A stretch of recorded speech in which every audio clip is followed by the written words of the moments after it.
Clap de l'UB, bonjour et bienvenue dans cette troisième vidéo, un jour un truc où nous parlons de jeux vidéo et plus particulièrement, je sais plus parler, Assassin's Creed Next, le 9e volet qui sera apparemment viking.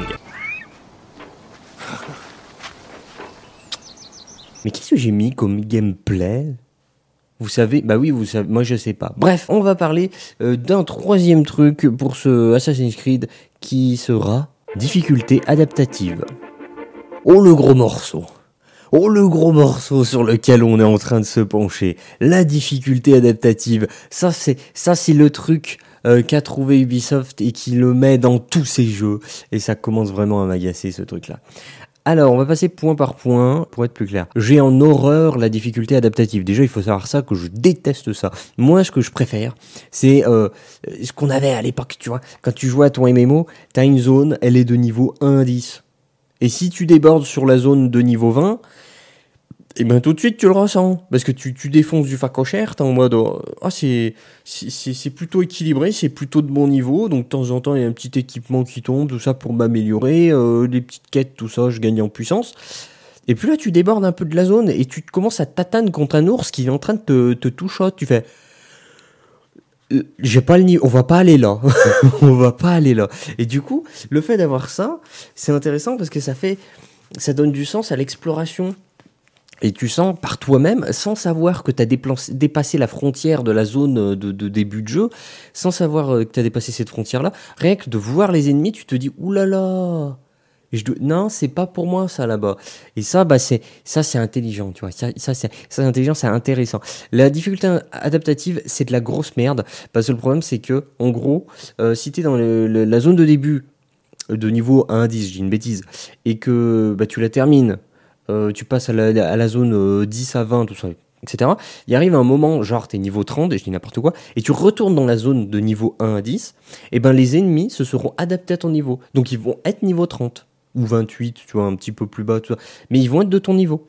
Donc, t'as plus la satisfaction que t'as dans les MMO, enfin, peut-être plus aujourd'hui, parce que je sais pas, ça fait longtemps que j'ai pas joué aux MMO, mais t'as plus cette satisfaction ou de retourner dans les zones de début où tu as des mobs faibles.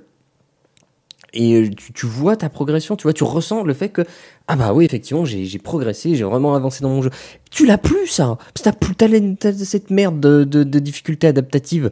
C'est insupportable ça, c'est une grosse merde. Et en plus de ça, c'est un gain de temps aussi pour les développeurs parce que ils ont juste à faire en sorte que t'as une difficulté adaptative comme ça, t'as pas besoin de gérer intelligemment ton level design et ton gameplay, enfin ton game design, pour qu'il y ait une progression logique au niveau des niveaux, je répète, de ton personnage. Vu que c'est adaptative, ils n'ont plus besoin de rien de gérer.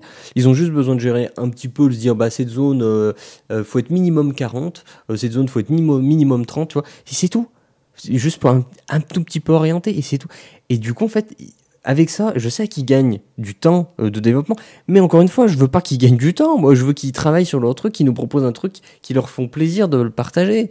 Bonsoir, c'est pas possible. Je vais citer un autre point. J'aime ce côté MMORPG à la grande époque où tu as des zones par tranche de niveau. Donc ça, je l'ai déjà dit, parce qu'en plus, ça rend ton exploration... je trouve plus le terme. Ça rend ton exploration vivante, parce que c'est par l'expérience de te frotter avec des mobs trop puissants pour toi que tu te rends compte que t'es pas au bon endroit. Et ça, c'est trop bien. T'as pas à passer par la map pour le savoir. Non, tu le découvres par toi-même, et ça, c'est trop bien. Autre point, donne un sentiment de progression et de puissance, chose que l'on perd avec la difficulté adaptative qui fait que les mobs du début, même à la fin du jeu, sont dangereux, exactement ce qu'on a dit. Et ça aussi, ça brise totalement le sentiment de progression, parce que de toute façon, dans tous les cas, quoi qu'il arrive, quoi qu'on fasse pour augmenter la puissance de notre personnage, on sait que de toute façon, en face, ils auront la même puissance que nous.